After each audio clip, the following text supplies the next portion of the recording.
আমাদের দিক থেকে আমরা রিভিউ পিটিশন করেছি। যদি রিভিউ পিটিশন অ্যালাউ করে ভালো কথা।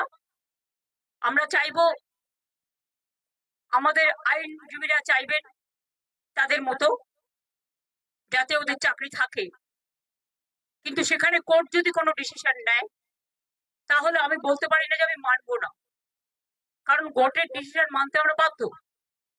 কিন্তু সেক্ষেত্রে এখনো পর্যন্ত কারো মাইনে বন্ধ হয়নি, এমনকি গ্রুপ সি গ্রুপ টি যারা টাকা পাবে না তাদের জন্য একটা স্কিম করে টাকা দেওয়া হচ্ছে।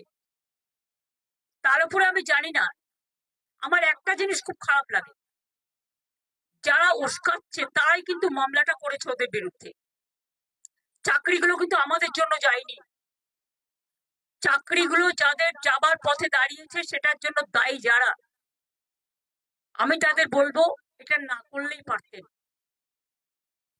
যারা চাকরি খেয়েছে তারাই যদি আজকে নাটের গুরুরা যদি আজকে তাদের স্বার্থ রক্ষার গুরু হয়ে যায়, সেখানে আমার আপত্তি আছে।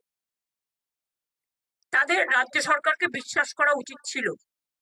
আমি নিজে ওদের সাথে মিটিং করেছি। শিক্ষকদের কাছ থেকে আমরা মিনিমাম সম্মান, সৌজন্য এটুকু প্রত্যাশা করি।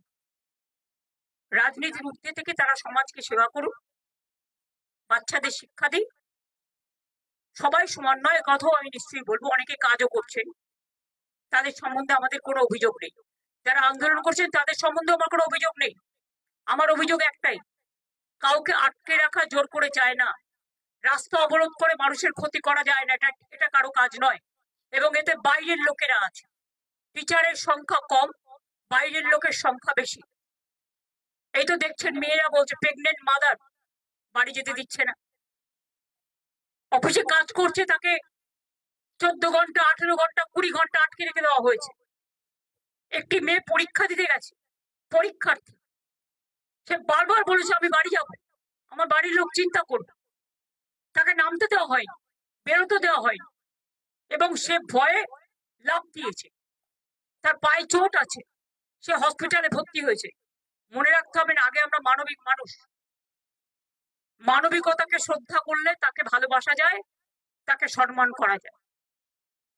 আমি আন্দোলনের বিপক্ষে নই, কিন্তু আন্দোলন করারও একটা লক্ষ্মণ রেখা আছে। আমার যেমন অধিকার নেই কাউকে বাধা দেবার, অন্যেরও অধিকার নেই আমাকে বাধা দেওয়া। আমি তো বলবো আপনারা এখানে না করে আইনে লড়াই করুন, আমরা পুরো সাহায্য করব। আমরা নিজেরাও তো করছি, আমাদের সাধ্যমতো আমরা করছি, আমরা তো ওদের বিপক্ষে নই। কিন্তু কোন রাজনৈতিক দল যদি মনে করেন রাজনৈতিক দল জল ঘোলা করবেন, তাহলে সেই রাজনৈতিক দলকে আমার কোয়েশ্চেন থাকবে, কোর্টে কি কেসটা তো আপনারা করেছিলেন, এটা করা কি ঠিক ছিল? জাস্ট এই